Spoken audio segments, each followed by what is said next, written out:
Good morning everyone. 11 वाजत आले आहेत. आज मी मैसूरमध्ये आहे आणि आत्ता मी आले आहे मैसूर झूला. तर आज जाणार आहे. अजून मी तिकीट नाही काढलेलं, तर तिकीट काढते आणि मग बोलते तुमच्याशी. तर हा जो व्हिडिओ तुम्ही बघताय तो 2 वर्षापूर्वीचा व्हिडिओ आहे. हा व्हिडिओ माझा बॅकअप करताना कुठेतरी गेला होता आणि त्यामुळे मला मिळाला नव्हता. आता हा मिळालाय त्यामुळे हा तुमच्यासाठी मी टाकतीये. तर तिकीट रेट्स तुम्ही आता जर बघितले तर म्हैसूर झूचे 5 वर्षाखालील मुलांना फ्री आहे. त्याच्यावरती तिकीट रेट ₹60 पासून स्टार्ट होऊन ₹120 पर्यंत आहेत. झू तसा खूप मोठा आहे आणि तुम्हाला जर चालायचा कंटाळा असेल किंवा तुम्हाला लवकरात लवकर झू बघून बाहेर पडायचं असेल, तर इथे बॅटरी ऑपरेटेड व्हेइकल्स पण आहेत. तर तुम्ही तेही बुक करू शकता. हा झू ऑलमोस्ट 3.5 किलोमीटर म्हणजे एवढा मोठा आहे, त्यामुळे चालणं शक्य नाही.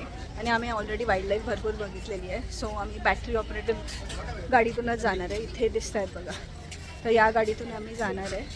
हळूहळू नेतात ते, काही ठिकाणी फास्ट असेल तर जातात. तर बघू.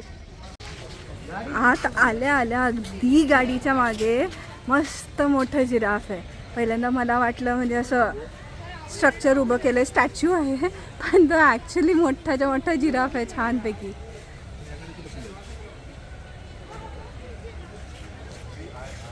या त्या गाड्या आहेत ज्याच्यात आपल्याला बसून जायचं आहे.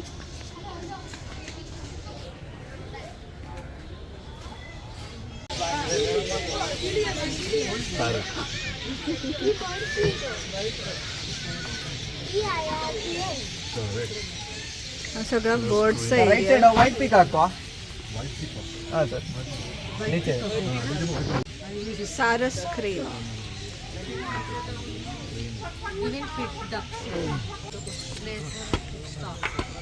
स्टॉर्क हा पक्षी आपल्या इथं पण कधी कधी बघायला मिळतो असं मला वाटतं.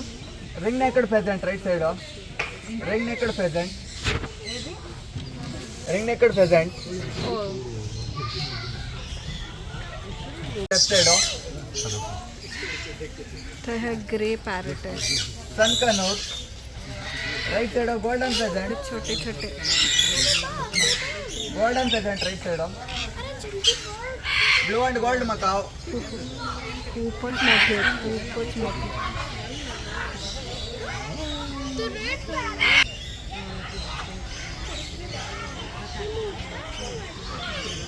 कैरलेट मकाओ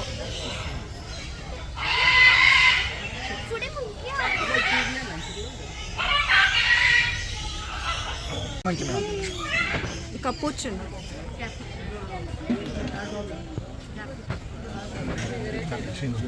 झूमध्ये बरेच सेक्शन्स केलेले आहेत. बर्डचा सेक्शन आम्ही बघितला आणि त्याच्यानंतर पुढे आलो तर तिथे आपल्याला टायगर्स, लेपर्ड्स हे सगळे बघायला मिळतात. आत 2 ते 3 टायगर्स होते. काही झोपलेले होते, काही समोर दिसले आम्हाला.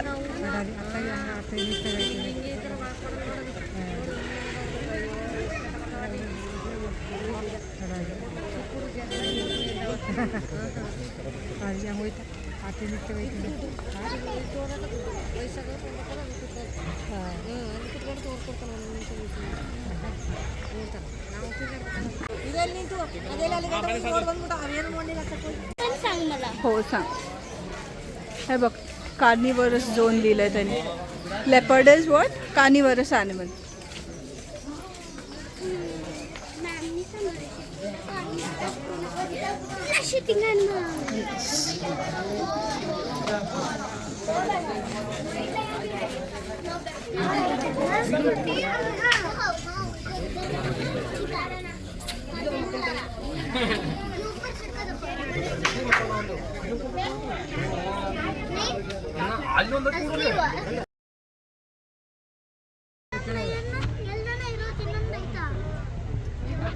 झोपले दोन्ही, फिमेल आहे, हे मेल आहे.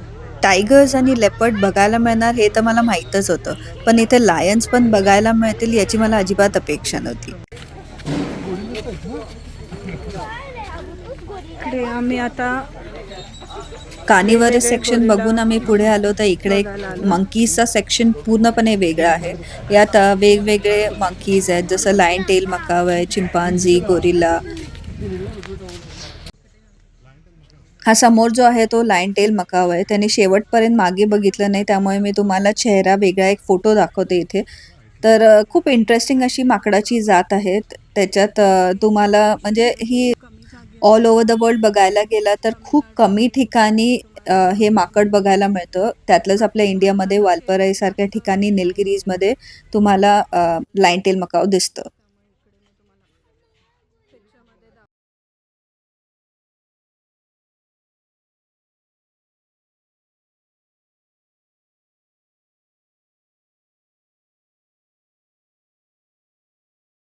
झूमध्ये बऱ्याच ठिकाणी त्यांनी आधेमध्ये बसायची सोय केलेली आहे.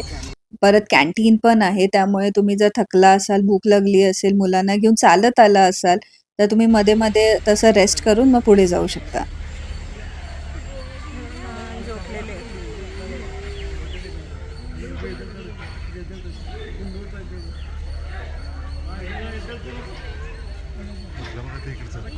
समोर बसले आपल्याला तोंड करून आधी बसलं पाहिजे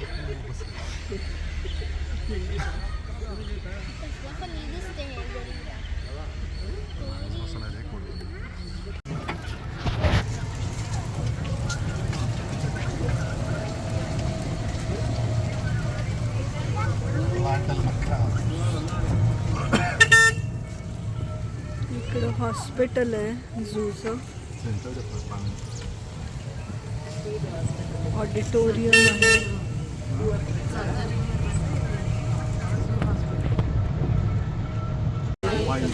आम्ही इलेक्ट्रिक कारमधून फिरत होतो, त्यामुळे बरेच ठिकाणं आम्हाला बायपास करावी लागत होती. म्हणजे काही वेळच तिथं थांबता येतं.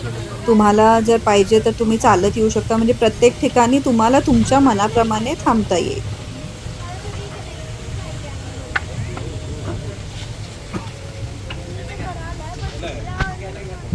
हा पुढचा जो सेक्शन होता तिथे अनेक प्रकारचे हरणं होती. स्पॉटेड डिअर्स, बार्किंग डिअर्स, तसंच तिथे बेअर होतं, हायना होतं. तर असे वेगवेगळे त्यांनी सेक्शन्स केल्यामुळे बघण्यात ना मजा येते.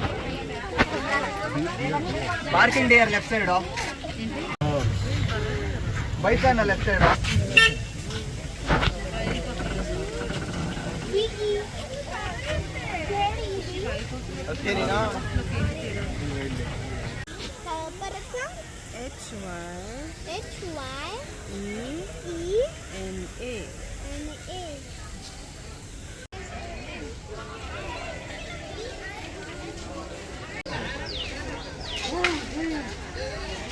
एलिफंट तुम्ही माझ्या बाकीच्या ब्लॉग्समध्ये पण लवकरच बघाल. एलिफंट छान.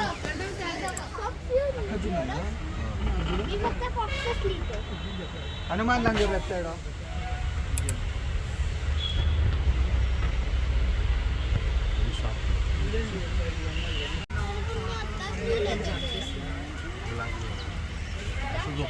ते बलू सारखं आहे बघ, छान झोपलंय आधी. मोगलीचं बलू.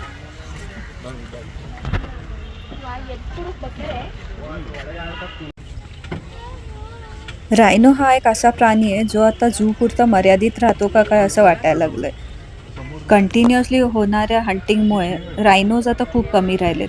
तुम्ही आफ्रिकाला जरी गेला आणि तिथे बघायला गेला तर तिथं पण खूप कमी रायनोज आहेत. प्रत्येक रायनो मागे त्यांनी गार्ड्स लावलेले आहेत की कुणी त्यांना इजा पोचवू नये.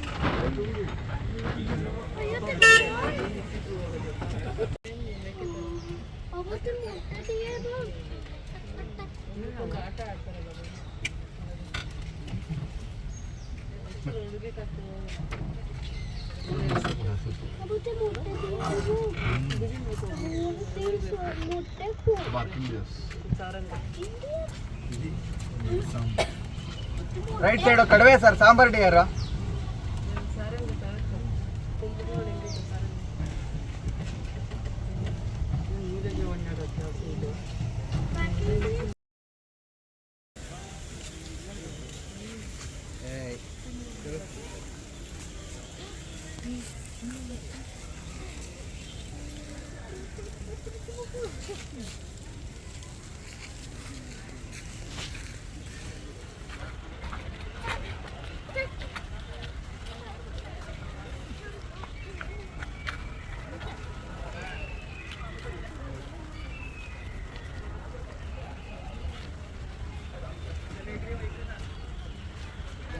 हा पूर्ण रेप्टाईल झोन, म्हणजे जिथं स्नेक्स आहेत वेगवेगळ्या प्रकारचे.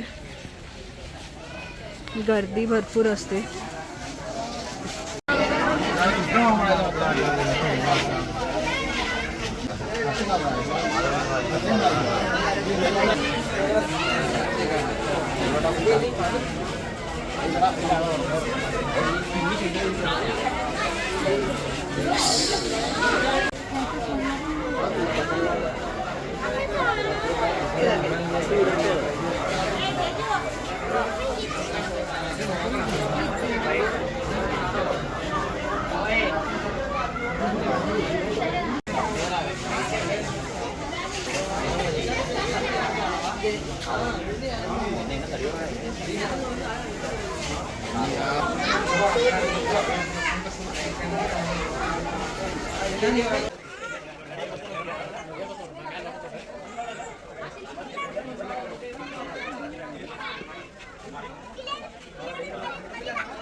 रेप्टाईल सेक्शनला आमची गाडी बराच वेळ थांबली, त्यामुळे बऱ्याचशा सापांचं मला शूट करता आलं.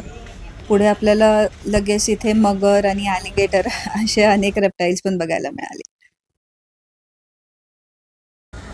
मला त्याचे दात पण दिसतात.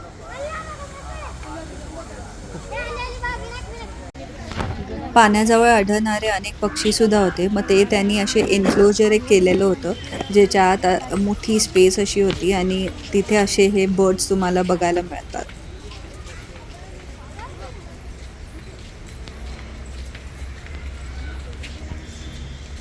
हा पेंटेड स्टॉक आहे. तर झू बघून झाल्यावर आम्ही मैसूर पॅलेसकडे आलो आणि मैसूर पॅलेसच्या पार्किंगच्या जवळच मला हा माणूस भेटला. तर हा माणूस जुने कॉईन्स विकत होता. तर मला जुने कॉईन्स कलेक्ट करायला कितने आवडतात. के? थोडंसं कलेक्शन आहे माझं. 250 तर माझी शॉपिंग म्हणाल तर ही माझी शॉपिंग असते. तर असं काहीतरी दिसलं तर मला घ्यावंसं वाटतं आणि यातली मी काही नाणी नक्कीच घेतली आहेत. तर तुम्हाला कधीतरी मी दाखवेनच. पण दिस वॉज माय खाना shopping 1 in RuPay Mysore. 5 RuPay. और ये वो मुगल एम्पायर था. तर भेटूया पुढच्या ब्लॉगमध्ये. तोपर्यंत काळजी घ्या. बाय.